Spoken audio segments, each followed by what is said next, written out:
Hey, architecture firm owners and emerging leaders.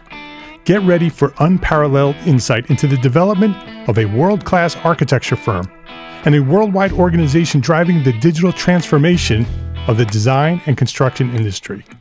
With Build Smart, the podcast that's changing how our profession operates. We share the incredible stories behind innovation in the building industry with my friend and co-host, Patrick McLeamy, FAIA, former CEO of the international architecture firm, HOK. You know, Yamasaki's office or firm lasted during his lifetime. And when he passed away, I think that was the end of the Yamasaki office. Helmut did not want that. He wanted a firm that would live out and grow beyond the founders.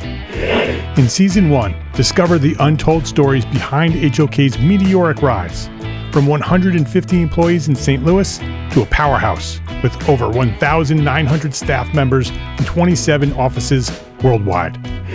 You know, they weren't as polite as the Kojima people. That was just boom. And anytime you have a creditor, whether it's Kojima or the bank, that wants their money, unless you can raise money someplace else, you are out of business. Bankrupt. And hold on tight for Season 2, where Patrick takes us on a new adventure as chairman of Building Smart International, shaping the future of digital transformation in the design, construction, and operation of built assets. Ian Howell, Ken Harold, and I, Ken was my technical representative from HOK. The three of us took a tour of Europe of 5 cities in 5 days. Very busy time. Simply follow the link in the show notes to subscribe to Build Smart now and uncover lessons that will transform you and your architecture firm.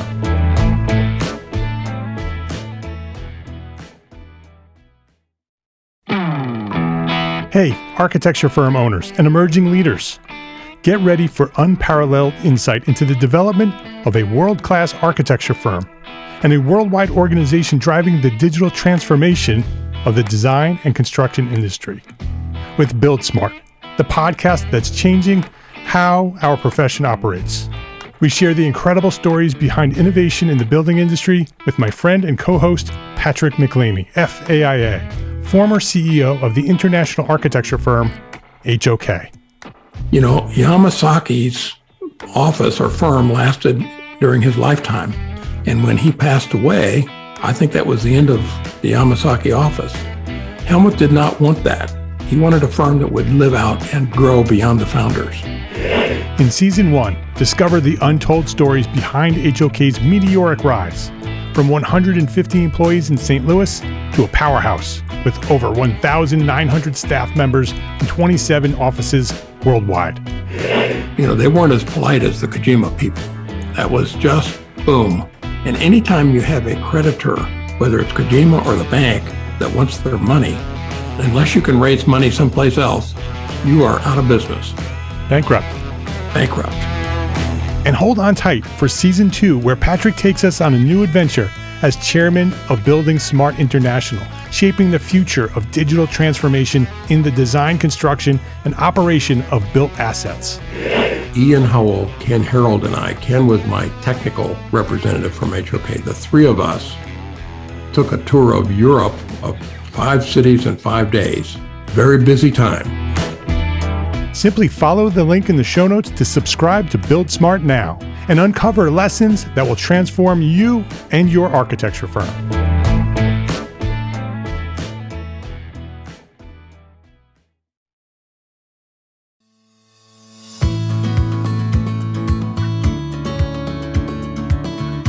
My name is Mark R. LePage, and you are listening to Entree Architect Podcast, where each week I speak with inspiring, passionate people who share their knowledge and expertise, all to help you build a better business as a small firm entrepreneur architect.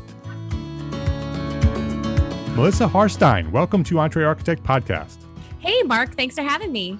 Oh, it's great to have you here. This is going to be a very interesting conversation, I think. I hope. This is a topic that I love. I love copywriting and the art of copywriting, but we're going to talk about it from a different point of view. And we'll get into that in a couple of minutes here. But before we jump into that, I want to know more about you. Melissa helps service providers improve their sales and marketing with research-backed copy and case studies.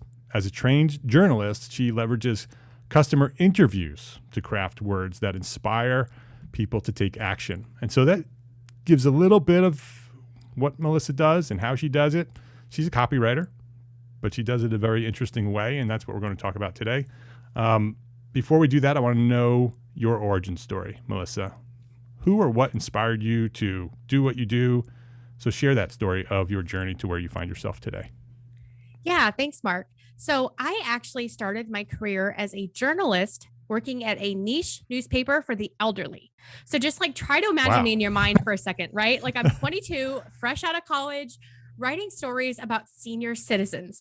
And I show up, I knock on their door, getting ready for this interview, and they look at me and they just go, "Kid, you are so young. How do you write stories for us old people?" And it really was the beginning of my journey to like ask really deep questions and try to understand someone whose life is so different from my own, right? And so then my next job after that was working at a nonprofit for international students. Same type of thing. All of a sudden, I was meeting people from like 110 countries that lived in my town, all these different cultures, all these different experiences. And, I learned that when I go to have dinner with a friend from Nepal at their house, I take my shoes off the moment I step in the door. Or if I'm going to have a meal with my Chinese friend, I always bring a gift for the host, even if it's just a bag of chips, because that's part of their culture and a sign of respect. So that was really my start in, learning how to use empathy and asking deeper questions and learning how to build, just those human connections with people who look so different from me.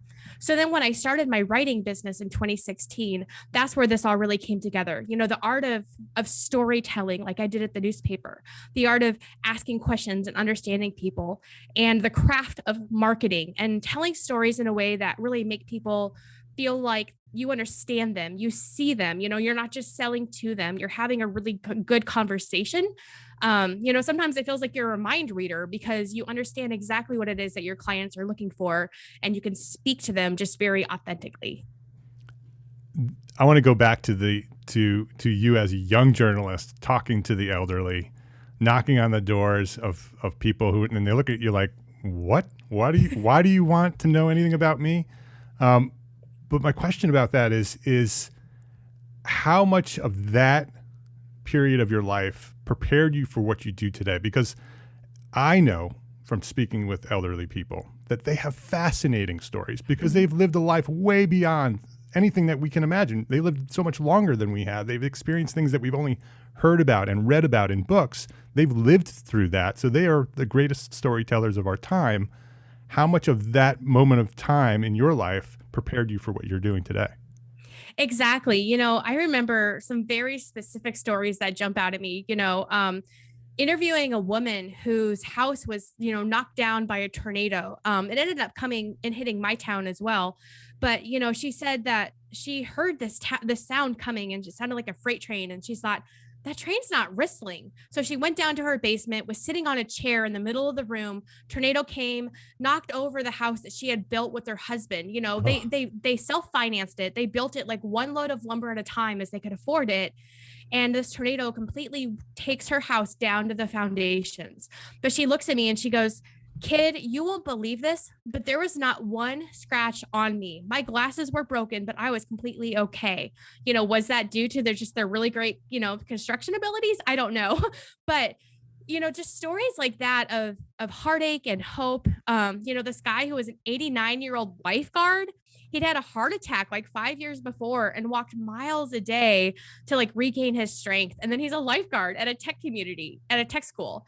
And just, I think being really curious about people, I think that's probably what I learned most during that season of my life is just not only learning how to ask questions, but just learning those, I don't know, empathy and what's the word that's really popular right now, emotional intelligence, learning how to just understand like, I am not the center of my world. My life is not the only thing that matters. And there's so much that I can learn from other people. And if I can just open myself to those opportunities to talk with people and learn from them, life is just going to be so much richer and fuller because of that. Was that something that you learned during that period of time, that if you just asked the question and sat back and listened, and asked specific questions to sort of open up, points of their lives to be able to trigger stories for them? Go ahead. Yeah, I think so. I think really I was just so out of my element that I didn't know what to do. So I had to do something. And yeah, definitely learning how to just kind of listen really well and not put words in their mouths, not put my assumptions and beliefs and opinions on them, but just be willing to listen and hear what they had to say. Yeah, yeah, and then working with people from other nations and other cultures, again, you sort of are open to learn. Did you discover ways to, because I think a lot of us, when we think about specific cultures, we have a very specific opinion or prejudge, right? A prejudice, not in a bad way, but it's just the way we think about a specific culture or specific people. Was that also something that you learned during those periods of time that helps you today? Definitely. The organization that I worked for, their goal was to match Americans with international students to become friends and share cultures and break down some of those, stigmas and those kind of stumbling blocks that you were talking about, Mark. And again, partly because it was my job, partly because it was just maybe my personality and my nature. I think that the more that you can experience, like actually physically experience a culture that's different than your own. Like I said, I would go to their homes. I would drink chai tea. I would eat, goat head soup. I would, try all these different things because I knew that the more that I could put myself in their shoes, the more I just would understand, because I don't want to be someone who is, unfairly, I guess, judging others. I think that lived experience is just so important. Yeah. And so all those interviews turned into writing, right? Because that's what you did. That was your job. You had to write articles, and the interviews were just the first step of that. And so you learned a lot about writing. So let's move forward to present time. What are you doing today as a writer, and how can you apply that to the audience that are listening today? Yeah, so currently I'm focusing on case studies and customer research interviews. And so what I like to do every time I start a project, is to set up an interview with my client's client to really hear in their own words, what was that decision making process like before they decided to reach out and hire someone like an architect? What was going on in their life or business? What kind of challenges were they facing? Now, those may be some of the conversations that you have during like an onboarding, initial consultation or whatever. But I like to ask questions that go a lot deeper than that. Like, remember a very specific moment, before you reached out to us. What was going on in your head? Like, what was it that's like made you say, oh my gosh, this has got to change. We've got to expand our house. We've got to, move into a new office space. What were the things that kind of precipitated those actions? And, I think the beauty of these types of interviews is that they really do showcase the entire customer journey, before someone started working with you, during that experience, and after. And if you can start to understand where people are at each step, then you can weave your clients' real words into your marketing copy and make it much more effective. Very interesting. So I want to sort of break it down so people who are listening can understand what you're doing and how they might be able to do that for themselves. So the first question is, when does that happen? Does that happen with clients that you've already worked with that are happy with your services? Is that who you're talking to? Typically, yes. After you complete a project, you may decide that you want to interview, all of your clients. You may just say, okay, at this period of time for the next month, we're going to choose, 5 people that we want to reach out to and do some research for a specific period of time.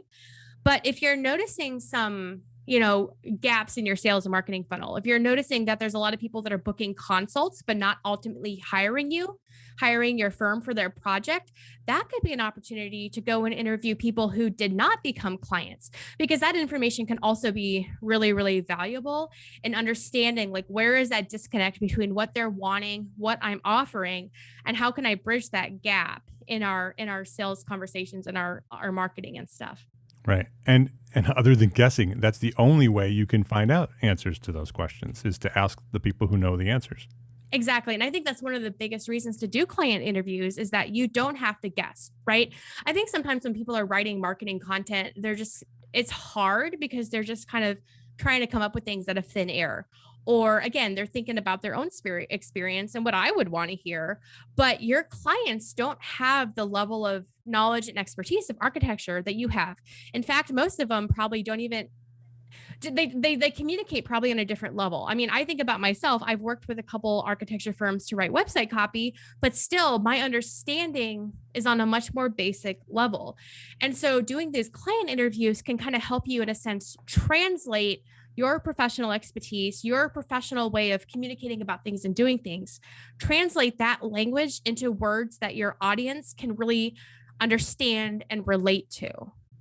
Are there specific steps, or is there a specific structure on how you do this?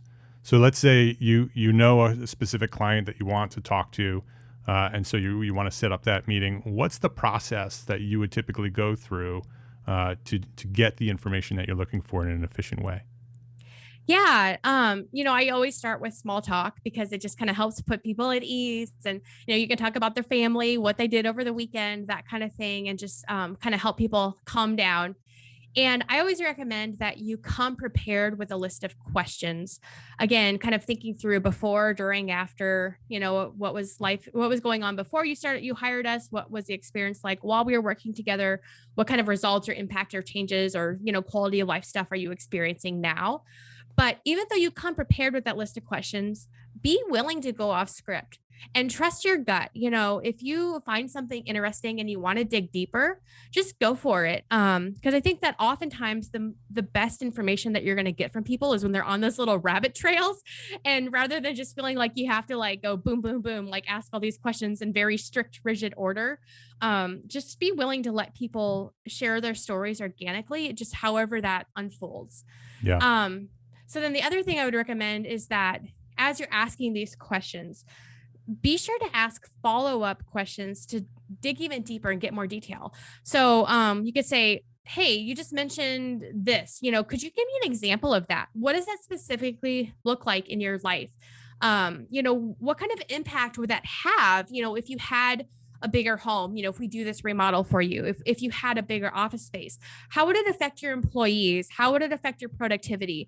How would it, impact your ability to grow your business and scale your profits? All of those very specific questions give you insights into the things that people really do want to, the problems they're trying to solve when they first come to you, talking to you about having your firm do a project for them. And the more that you understand those types of real life examples of what's going through someone's mind, you can then apply that in your marketing and speak to them right away. And again, make someone feel like you get them. Because at the end of the day, sales and marketing is really just about showing that you understand someone and making that human to human connection, not being, forceful, not being salesy, but really just authentically saying, hey, we get this.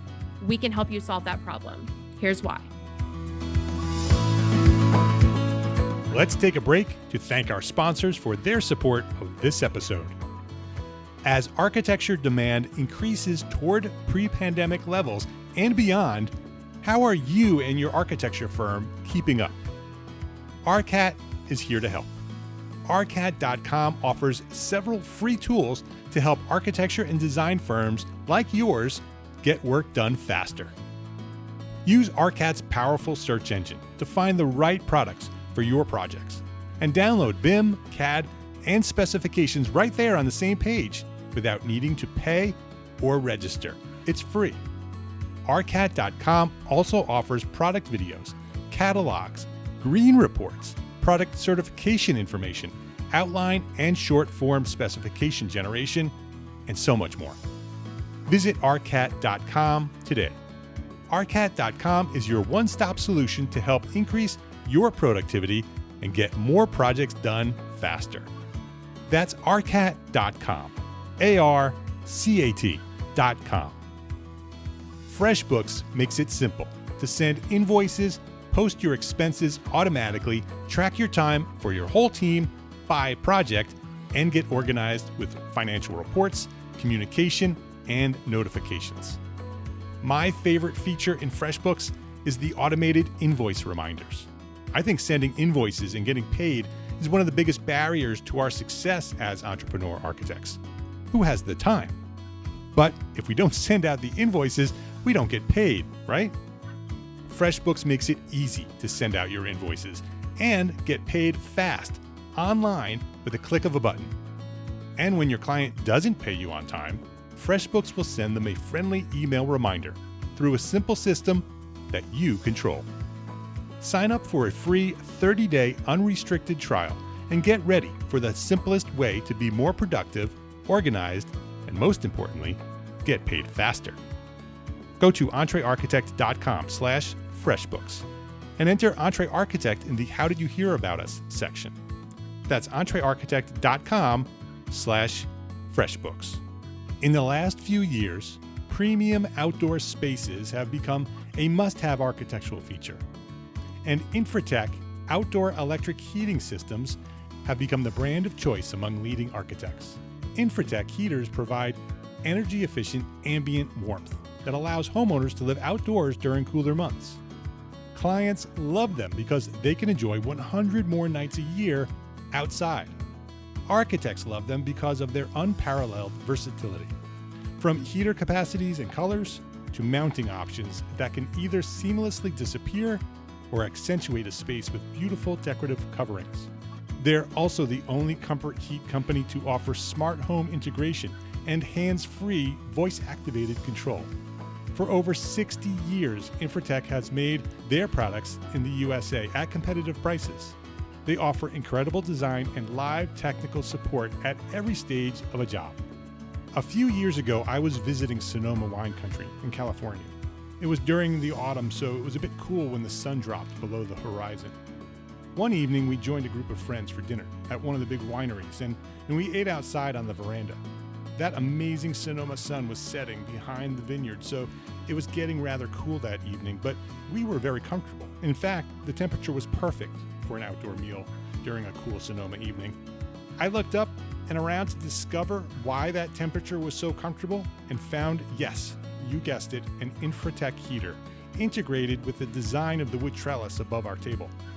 All these years later, I know it was an Infratech heater because back at the studio, we were planning a large outdoor space for a client, and outdoor heating was part of that plan, and we ended up specifying 6 Infratech heaters for that project. Their amazing customer support team helped us specify the right units, and we had a very happy and comfortable client. Infratech is specified at the most prestigious properties around the world. Learn why and sign up for a free consultation at infratech-usa.com/podcast. That's infratech-usa.com/podcast. Please visit our platform sponsors today and thank them for supporting you, the EntreArchitect community. Is there a benefit to asking questions about the alternative situation where you're talking with somebody who has gone through the process with you, they're happy, they're successful, they're living a new, better life with this new piece of architecture? Is it beneficial to ask the question of what do you think would have happened if you did not do this project? Absolutely, because that's the type of information that you can use like on your website, for example. If you think about a typical website, it's like at the top, there's a headline, like this is who we are, this is what we do. These are our services. But one way to kind of move people to take action is to kind of, in copywriting speak, is agitate the problem, but that's where, say something like, if you didn't if you decided not to do this project, or if you decided not to work with us today, this is kind of what's at stake, and insert that answer that you just got from that interview. That was kind of a roundabout way of saying that. Hope that makes sense. Yeah, definitely. I mean, because it comes down to the stakes, right? Because you're trying to highlight the problem, right? That if you don't do this, this is what's at stake. So by proceeding with our services, this is the problem that you could potentially solve. So understanding that intimately with someone who has gone through the process, someone who didn't know that at the beginning but now knows that at the end, you can now take that and put that into your copy and be able to highlight that for the next client who may not be thinking that until they read that and they're like, oh yes, that's me, that's my problem, and I need to do this, so that's not where I end up. Exactly. So this process of interviewing these clients and doing this client research, is this something that we should be doing ourselves, or is this something that we could potentially hand off to one of our team members, or is this something that really should be handled by somebody like you who's a professional at doing this? Yeah, I do think there's value in having someone who wasn't directly related, someone who wasn't directly working on the project do the interview.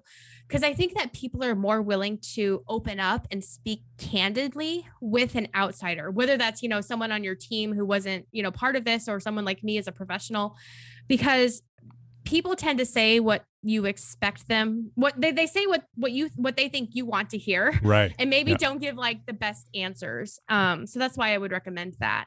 Yeah, that's very interesting. So to hire somebody like you, or to have somebody else who is not related with the project, because I can understand my happiest clients are my friends, right? They've come to the point where we've built this relationship over this years of a project. It's been successful, so they still like me, right? And so they're not going to want to answer a question that potentially might hurt your feelings, which is super valuable. Those are the most valuable answers, are the ones that potentially might hurt my feelings. And so to have somebody else on your team, or somebody else like you, to be able to ask those questions, you might get more honest answers. I think from, your perspective as the person who worked with them on the project, it might kind of feel like you're getting a report card. You know what I mean? Like there might be some awkwardness on your end too, like saying, hey, so-and-so, do you want to say great things about me? Right. Are you going to say something I don't want to hear? Definitely always helps to have a third party, being the one ask those questions.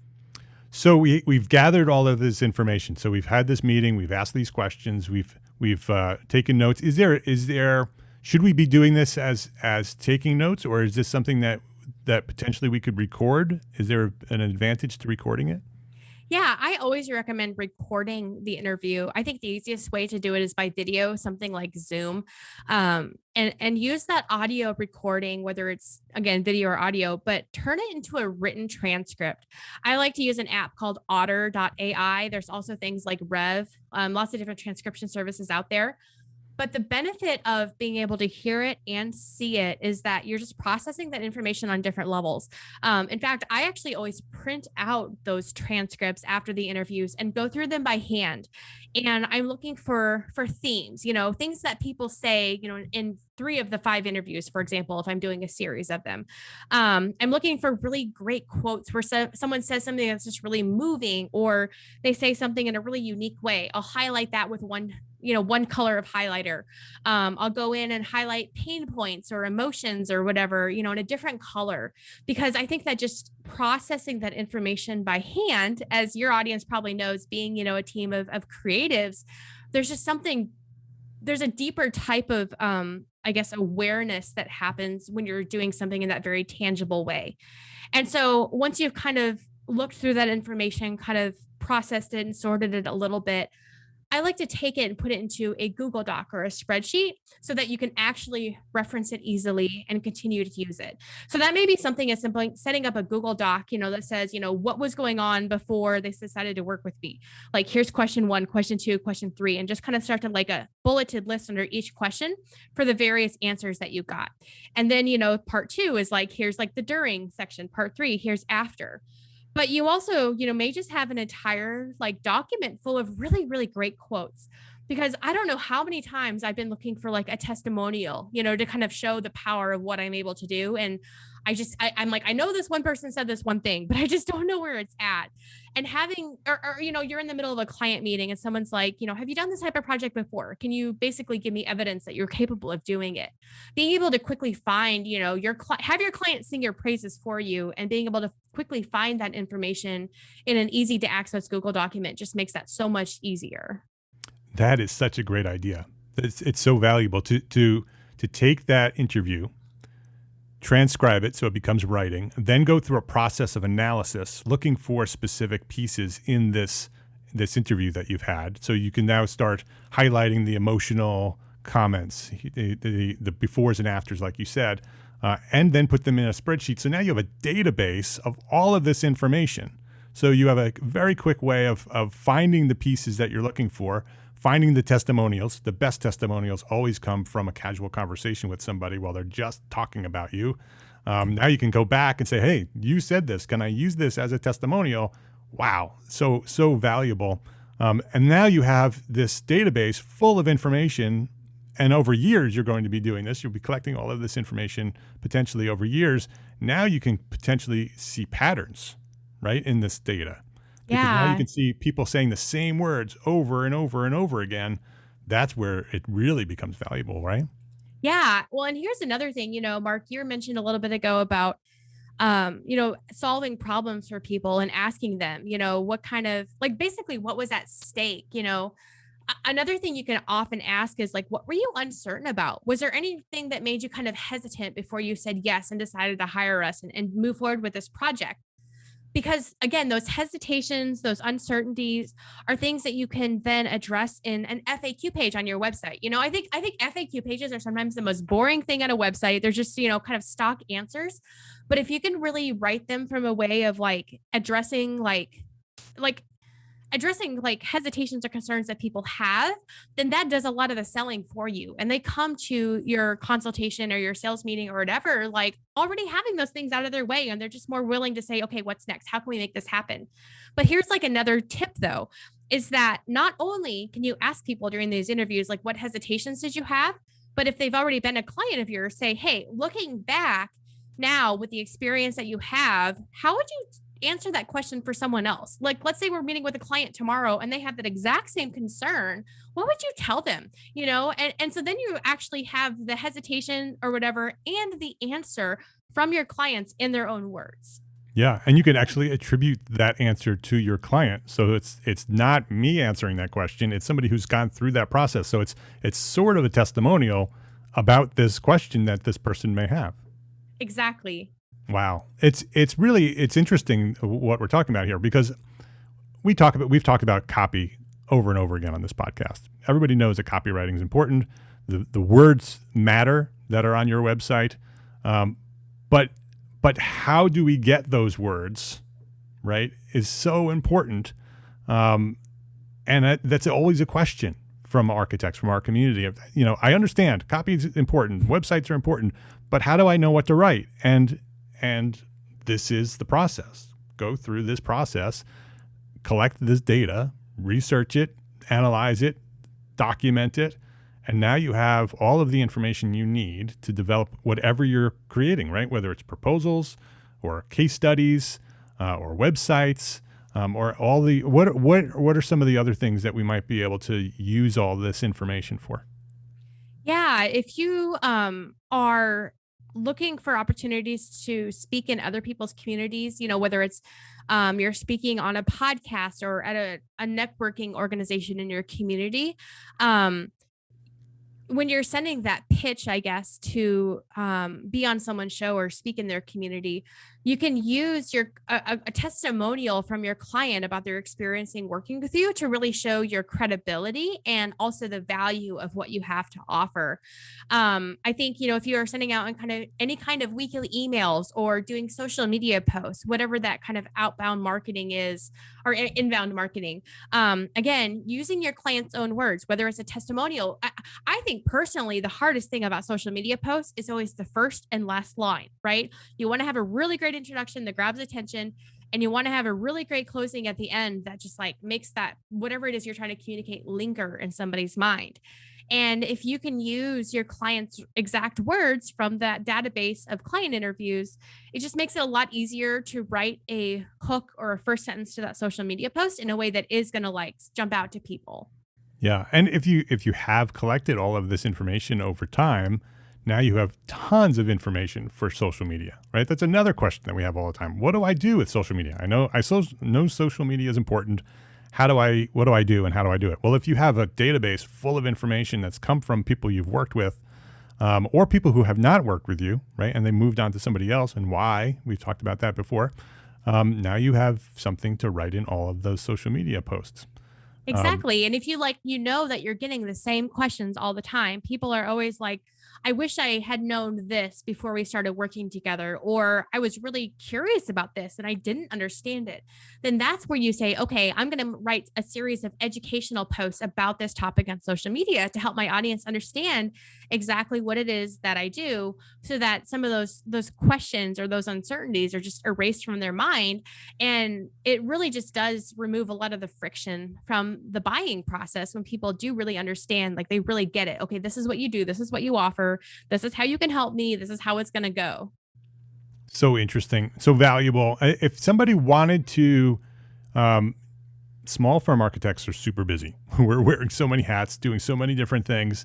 To have to go through this process, it would be great to be able to hire somebody like you. So how do you work with somebody like us? Yeah. So typically, I have kind of a consultation with people just to get a picture of what is what they're needing, kind of what their goals are, why they're needing more of this information, how they're going to use the information that they get from these client interviews. And then typically I'll just say, okay, let's talk through, some clients that you've worked with. And if you're wanting to, um, figure out why this certain type of person isn't, choosing you for their firm. Um, Sorry, I just lost my train of thought. But basically, figuring out how can we align your business goals with the types of interviews that we're going to be doing. And once we've selected, those clients, typically, 3 to 5 interviews at a time is how I work. Then I'll kind of take care of the rest. I'll, give you a scheduling link, you send in a template to introduce me to your clients. And then you can just kind of sit back and relax while I take care of the rest. I'll set up the interviews, I'll conduct them, I'll record them, I'll make the transcript, and then send that back to my client. So again, they have that treasure trove of data that they can not only use now, but use it in the future as well. And then kind of go through those, that process I mentioned earlier about like analyzing the information, putting it in an organized document so that it's easy to access and easy to use. And then kind of at the end of the project saying, hey, here's how what I recommend that you actually apply this information. Because it's one thing to have it and just sitting, collecting dust somewhere. It's something else to actually actively use it. And so just kind of, again, being aware of a business's goals. What are you trying to achieve as a small architecture firm? Where are you trying to grow? Where are you seeing struggles and stuff? Like, how can you use this information to get there? I could see this process and the information that comes from this process becoming really the most critical key to all of your marketing, right? As a small firm architect, we just went through the whole process of all these different things that we need to do and how we do it. And, so we have websites and case studies and social media and all of this information. Wouldn't it be great if you had a database full of information, a spreadsheet that has and it's all coordinated, right? So here's emotional content. Here's, content about, things that didn't work out the way they wanted them to. Super valuable. So before we wrap up, I wanted to ask you the one question that I ask everybody. What's one thing that a small firm architect can do today to build a better business for tomorrow? Yeah, I would say, I know that, like, as a small business owner myself, I know that I'm always wearing a million hats, and I have to make sure that I'm dedicating time in my calendar to do my own marketing, right? And so I would say, get out your Google Calendar, your iCalendar today, and just set down a half an hour to an hour in the next week that you can spend on your marketing, whether you're just like strategizing and brainstorming what to do, whether you're writing some social media posts, whether you're, reaching out to an expert to help you bring those things to life. Just get out your calendar right now and make it an appointment with yourself. Cause I really have to treat myself as my own client. Otherwise it's not going to get done. Yeah, that's super valid. That's how I do everything I do. If I don't have it time blocked on a calendar, it's not going to happen. There's way too much going on in my life to try to keep it in my mind. Her name is Melissa Harstine. The company is Melissa Harstine Creative. You could find out more about Melissa and the things that she's doing, and if you want to work with her, it's melissaharstine.com. We will have a link to that website on our website for the show notes. There's also, before we got started here, you had mentioned that you wanted to share a guide with our community. Can you talk about the guide, what it is, how it is, and how they might be able to access it? Yeah, I have a guide that's just a PDF download. It's a guide to how to do better client interviews. And it's a lot of the things that you and I talked about today, Mark. What kind of questions to ask? How do you set up the interview? What do you do with the information? What do you have once you have it? How do you analyze it? How do you organize it? How do you use it? And so people can download that free resource on my website at melissaharstine.com/entrearchitect. All right. Super easy. melissaharstine.com/entrearchitect. Melissa is with one L, two S's. melissaharstine.com/entrearchitect. We'll have a link to that too on our website at the show notes for this episode. Melissa, this has been super valuable. You've pretty much given us the whole process of how to do this. And as you described it, I realize that this is probably the most important thing we should do, because it gives us the information that we need for everything else that we need to do in marketing and sales. So I appreciate you for coming and sharing all this information, sharing this knowledge here today at Entre Architect Podcast. Thanks, Mark. I appreciate you having me on your show and talking about some of these important marketing foundations. If you liked this episode of Entre Architect Podcast, please share a rating, write a review, and share a link to this episode with a friend. That's how Entre Architect will grow to serve thousands more architects just like you. Thank you to our sponsors, Arcat, FreshBooks, and Infratech Comfort Heaters for their support of this episode. Links to our sponsors and all the resources we discussed today are available at the show notes for this episode found at entrearchitect.com/podcast. Entre Architect is a member of the Gable Media Podcast Network. Gable Media is curated thought leadership for an audience dedicated to building a better world. Listen and subscribe to all the shows at gablemedia.com. That's GABL media.com. And check out Entre Architect Academy membership. Ready to edit business resources, live monthly business training for architects, a supportive architect community, and simple systems. Our new business system program developed for small firm entrepreneur architects just like you. It's all waiting for you right now at Entre Architect Academy membership, including AIA continuing education learning units. Come join me and hundreds of your entrepreneur architect peers. Visit entrearchitect.com/join to enroll today. Thank you for listening. Love, learn, and share what you know.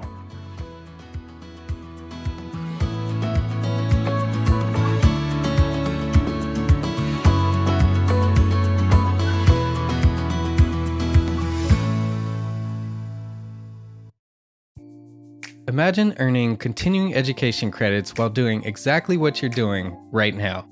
Well, you can. Gable Media has revolutionized the way you earn your continuing education credits with a groundbreaking approach. Forget running around town and scouring the internet for credit-worthy courses.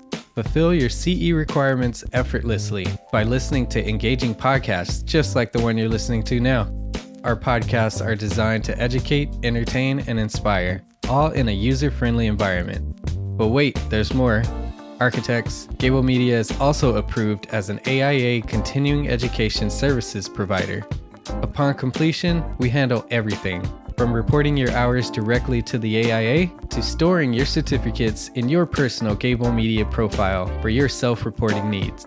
So follow the link in the show notes and start earning your credits in the most innovative and entertaining way possible with Gable Media.